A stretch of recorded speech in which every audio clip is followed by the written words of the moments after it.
السلام عليكم ورحمة الله.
যাই হোক, আজকে মুসলিমদের জন্য যে দিনটা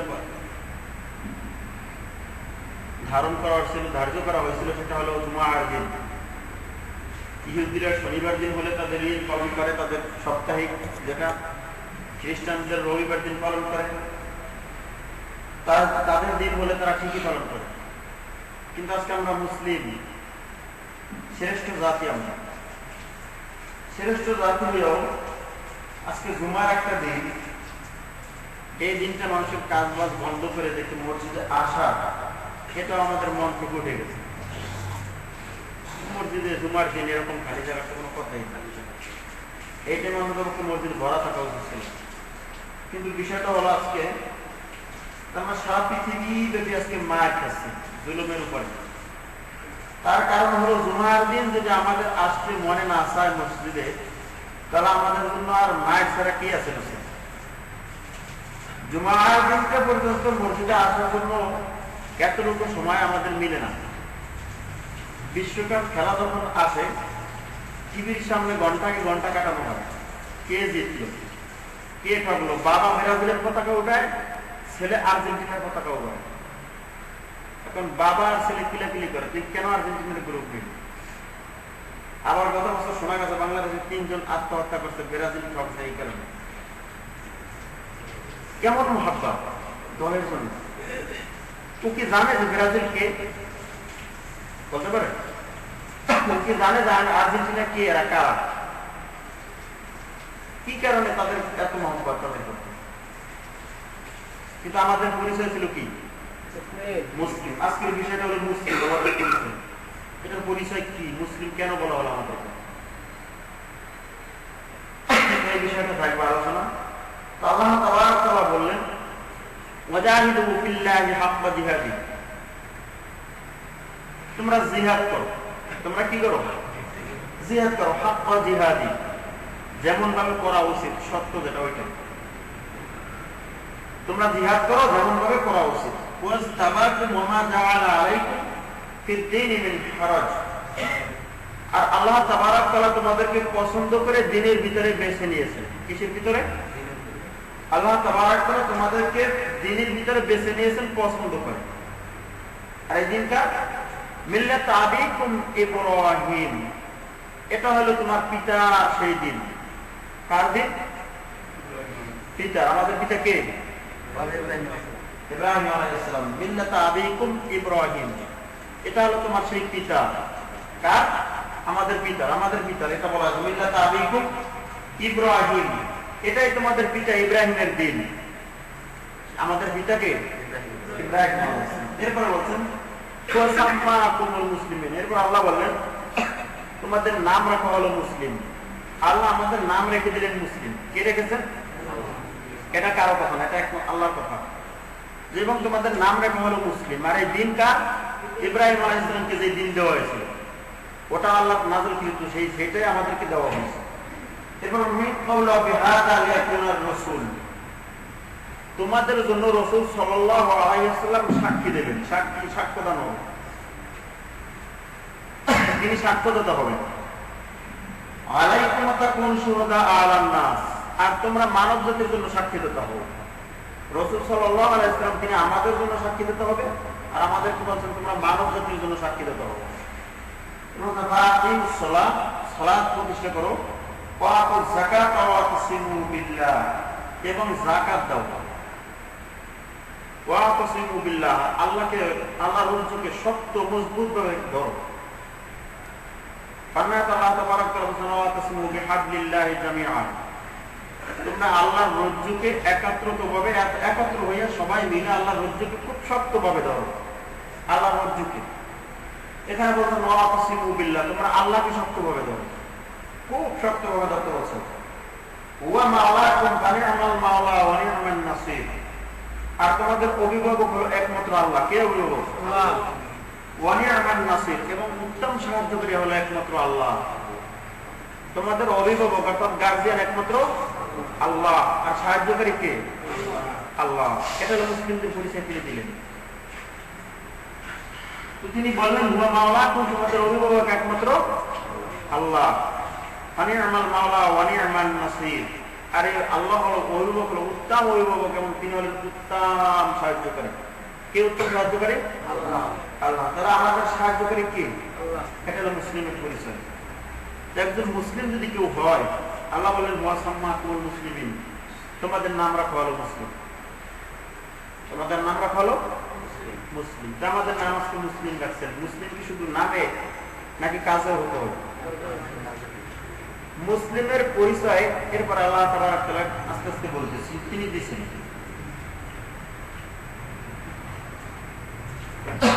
যেটা বলছে সূরা হজ ৭৮ নম্বর আয়াত। এরপর আল্লাহ তাআলা বলেন মুসলিমের পরিচয়, ইয়া আইয়ুহাল্লাযীনা আমানু, হে ঈমানদারগণ, ইত্তাকুল্লাহ, তোমরা আল্লাহকে ভয় করো। কাকে? আল্লাহকে ভয় করো। হাক্কা তুকাতিহ, যেটা সত্য ভয়, বাস্তবেই। ওয়ালা তামুতুন্না ইল্লা ওয়া আনতুম মুসলিমুন, আর তোমরা পরিপূর্ণ মুসলিম না হয়ে মৃত্যুবরণ করো। দেখেন, আমাদের আল্লাহ তাআলা এর আগে বললেন তোমাদের নাম রাখা হলো মুসলিম। এরপরে তিনি বললেন যে তোমরা মুসলিম না হয়ে মরো না, তোমরা মুসলিম না হইয়া মরো না। তিনি আমাদের নাম রাখছেন মুসলিম, আবার বলছেন যে না, মুসলিম হইতে হবে। আমরা আগে কিন্তু মুসলিম, তিনি আবার বললেন যে না হয় নাই, এখন মুসলিম আবার হইতে হবে। তার মানে আমাদের ভিতরে নিশ্চিত ভেজাল আছে। কথাটা আমরা বুঝাইতে পারিনি, আমাদের ভিতরে ভেজাল আছে। এই জন্য তিনি প্রথমে বললেন ইয়া আইয়ুহাল্লাযীনা আমানু, হে ঈমানদারগণ, ইত্তাকুল্লাহ, তোমরা আল্লাহকে ভয় করো। আমরা তো আল্লাহকে ভয় করি না, এটা আল্লাহ তাবারক ওয়া তাআলা ভালো করে জানেন। তিনি বহুত আগে বলছেন, কত 1435 বছর আগে নাযিল করা কোরআন। তখন তিনি বললেন ইত্তাকুল্লাহ, আল্লাহকে ভয় করো, ওয়ালা তামুতুন্না ইল্লা ওয়া আনতুম মুসলিমুন। তিনি বললেন ইত্তাকুল্লাহ হাক্কা তুকাতিহ, হাক্কা মানে সত্য, যে এই ভয় সত্য, বাস্তব। শুধু মুখে মুখে বলতেছি না, খুব আল্লাহকে ভয় করে, এরকম না, অন্তর থেকে সঠিক ভয়, যেটা বাস্তবায়ন করে। ওয়ালা তামুতুন্না ইল্লা ওয়া আনতুম মুসলিমুন, আর পরিপূর্ণ মুসলিম না হয়ে মৃত্যুবরণ করো না। তিনি বললেন পরিপূর্ণ মুসলিম হন। তো মুসলিমদের পরিচয় এখানে কিছু পাওয়া গেল। তৃতীয় আয়াতে আল্লাহ তাবারক ওয়া তাআলা বলেন ইয়া আইয়ুহাল্লাযীনা আমানু, হে ঈমানদারগণ, উদখুলু ফিস-সিলমি কাফা, তোমরা ইসলামের ভিতরে দাখিল করো। কোথায়? তোমরা ইসলামের ভিতরে দাখিল হও। তিনি প্রথমে বললেন ইয়া আইয়ুহাল্লাযীনা আমানু, হে ঈমানদারগণ, আমাদেরকে তিনি ঈমানদারগণ হিসেবে উল্লেখ করেছেন। দ্বিতীয়বার বলেছেন উদখুলু ফিস-সিলমি কাফা, ইসলামের ভিতরে দাখিল হও। তার মানে আমরা ঈমানদার, একবার ঈমান এনেছি, লা ইলাহা ইল্লাল্লাহ বলে একবার ঈমান এনেছি, এইজন্য তিনি ঈমানদারগণ। দ্বিতীয়বার তিনি বললেন যে ঈমান একবার আনছো, এ কথা ঠিক, তবে মুসলিম এখনো পরিপূর্ণ হতে পারে না। এইজন্য তিনি বললেন উদখুলু, দাখিল হও, প্রবেশ করো, ফিস-সিলমি কাফা, আবার ইসলামের ভিতরে। কোথায়? ইসলামের ভিতরে তিনি আবার বললেন প্রবেশ করো। এর প্রমাণ এটাই, আজকে জুমার দিন মসজিদটা খালি। যদি মুসলিম হয়, তার কাজ কি ছিল? জুমার দিন কাজ করা না মসজিদে আসা? যে ব্যক্তি মুসলিম হিসাবে পরিচয় দেবে, তার কি উচিত কখনো নামাজ ত্যাগ করা? সহিহ বুখারী সালাত অধ্যায় হাদিস, রাসূল সাল্লাল্লাহু আলাইহি ওয়াসাল্লাম বলেন মান সালাতা মুতাআম্মিদান ফাকাদ কাফারা, যে ব্যক্তি স্ব-ইচ্ছায় সালাত ত্যাগ করলো সে কুফরি করলো। যে ব্যক্তি স্ব-ইচ্ছায় সালাত ত্যাগ করলো সে কুফরি করছে, সে কাফির হয়ে গেছে, সে আর মুসলিম না। এটা রাসূলের কথা, আমার কথা না। আপনারা বুখারী শরীফের প্রথম অধ্যায়তে সালাতের অধ্যায় দেখে নেবেন। এখানে রাসূল সাল্লাল্লাহু আলাইহি ওয়াসাল্লাম এই কথা বলেন যে সালাত ত্যাগ করলো সে কুফরি করছে। তার কারণ হলো মুসলিম এবং অমুসলিমদের ভিতরে পার্থক্য হলো সালাত। ওরা সালাত আদায় করে না, আর আমরা সালাত আদায় করি। একজন মানুষ মুসলিম কিন্তু সালাত আদায় করে না, মোটেই করে না সালাত আদায়। ওরাও যেভাবে চলে সেও সেভাবেই চলে। ওরাও মদ খায়, এও মদ খায়। ওরা সিগারেট খায়, এও সিগারেট খায়। ওরাও জিনা করে, এও জিনা করে। কিন্তু পূর্বে মুসলিম ছিল বলে দাবি করে, কিন্তু ওকে কি মুসলিম হিসেবে